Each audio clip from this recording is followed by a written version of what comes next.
Hello everyone, today we dissect one of the most devastating and morally charged mysteries in the history of the Qin dynasty, the unresisting suicide of Fusu, the eldest son and rightful heir of Qin Shi Huang, the first emperor of China. In 210 BCE, a prince, who commanded 300,000 elite northern frontier troops, who was beloved by soldiers and common people alike, who stood as the only hope to soften the Qin's harsh legalist rule, chose to drive a sword into his own chest the moment he received an imperial edict.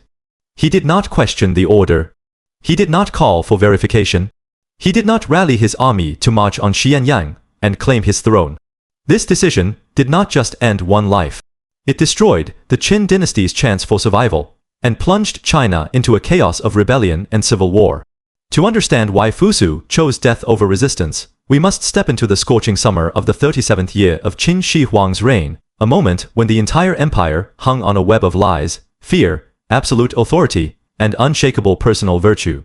Let us set the stage properly. Qin Shi Huang, the man who unified China, abolished feudalism, standardized writing, currency, and weights, and built the Great Wall, had grown increasingly paranoid and obsessed with immortality in his later years. He distrusted nearly everyone, including his own sons. Fusu, a man of deep integrity and Confucian-leaning compassion, had repeatedly dared to remonstrate with his father against the extreme brutality of the burning books and burying scholars' decree and other oppressive policies. This open dissent enraged the emperor. Instead of killing his son, Qin Shi Huang exiled Fusu to Xiangjun, a remote northern frontier region, to serve as supervisor of the army under General Meng Tian, the commander of 300,000 troops, tasked with defending against the Xiongnu and completing the Great Wall. This was not a mere punishment. It was political isolation. Fusu was stripped of access to the imperial court, to daily information, to the inner circle of power. For years he lived on the edge of the empire, cut off from his father's health updates and court intrigues. He had no way of knowing that his father's health was failing rapidly during his 5th grand inspection tour of the empire. In the 7th month of that fatal year, Qin Shi Huang's procession reached Shaqiu platform in modern-day Hebei province. The emperor fell mortally ill. Knowing his end was near, he wrote a secret edict addressed to Fusu: "Hand over your military command to Meng Tian, return to Xianyang to oversee my funeral and ascend the throne." This edict was clear, unambiguous, and legally binding. It named Fusu as the sole successor. But before the edict could be sent to Xiangjun, Qin Shi Huang died. Only a tiny group knew the truth: Huang, the 18th and youngest son who accompanied the emperor; Zhao, the chief eunuch and imperial secretary, who controlled the emperor's seal and edicts; and Li Si, the all-powerful prime minister. Zhao was a man of venomous ambition and personal grudges. He had long been hostile to the Meng clan, who had once sought to execute him for breaking the law.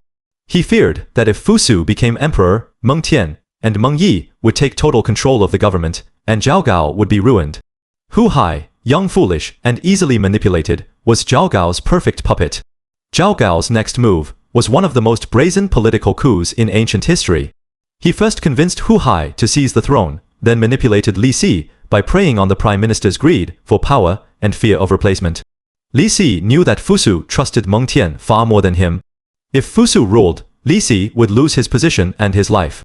The three men formed an unholy alliance. They destroyed the original edict, naming Fusu heir, and forged 2 new documents. The first declared Huang the crown prince and legitimate successor. The second was a death sentence for Fusu and Meng Tian. The fake edict was brutal and deliberate.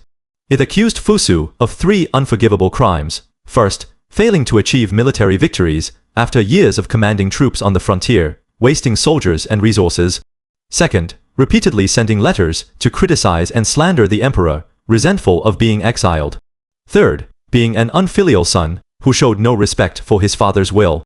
The edict concluded with a direct order: Fusu, as an unfilial son, you are commanded to take your sword and end your life. General Meng Tian, as a disloyal minister who fails to correct the prince's mistakes, shall also be put to death. Military command shall be transferred to General Wang Li. The conspirators sent trusted messengers to rush the fake edict to Xiangjun, bearing the imperial seal that Fusu had never known to be counterfeit. When the messengers arrived and read the edict aloud in the military camp, the scene was one of crushing despair. Fusu's face turned pale.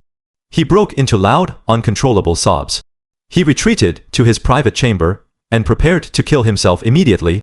At this critical moment, General Meng Tian stepped forward and stopped him. Meng Tian, a seasoned strategist who had spent decades serving the Qin, smelled deception at once. He told Fusu, His Majesty's, traveling abroad, has not named a crown prince, and has entrusted you with the supervision of 300,000 elite troops, a responsibility of the highest importance to the empire. Now, a single messenger arrives with an edict, and we would kill ourselves without question. How can we be certain this is not a conspiracy? We must send a memorial to request confirmation. Only after we verify the truth should we die. Meng Tian's logic was flawless.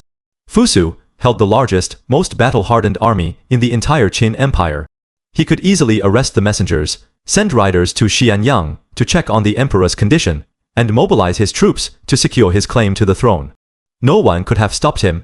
Yet Fusu refused. He turned to Meng Tian and spoke words that would echo through Chinese history. If a father orders his son to die, what need is there to ask for confirmation? With that, he drew his sword and took his own life. Meng Tian, unwilling to die without proof, refused to comply and was arrested and imprisoned. He would later be forced to take poison. The coup succeeded. Hu Hai returned to Xianyang as the second emperor. Zhao Gao seized absolute power. Li Si was later executed in a cruel manner, and the Qin dynasty collapsed just 3 years after Fusu's death, torn apart by uprisings led by Chen Sheng, Wu Guang, Sheng Yu, Liu Bang, and millions of oppressed people. The question remains, why did Fusu, a man of intelligence and courage, reject Meng Tian's sound advice and choose certain death? The answer lies in 4 interconnected, historically verified forces that left Fusu with no psychological room to resist. First, the absolute divine authority of the Qin emperor. Qin Shi Huang had built a system where the emperor's word was law unchallengeable and final. The imperial edict, stamped with the royal seal, was not a suggestion, but a divine command.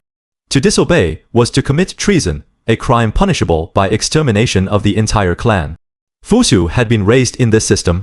He could not conceive of defying a written order from his father the emperor. Second, the deep-rooted Confucian concept of filial piety that shaped Fusu's character. Unlike his father's strict legalism, Fusu embraced the virtue of Shao filial duty that demanded complete obedience to a father's will. For Fusu, resisting the edict was not just political treason. It was moral failure, a betrayal of his identity as a son. He would rather die than be labeled unfilial. Third, the complete information blackout that left Fusu ignorant of the truth.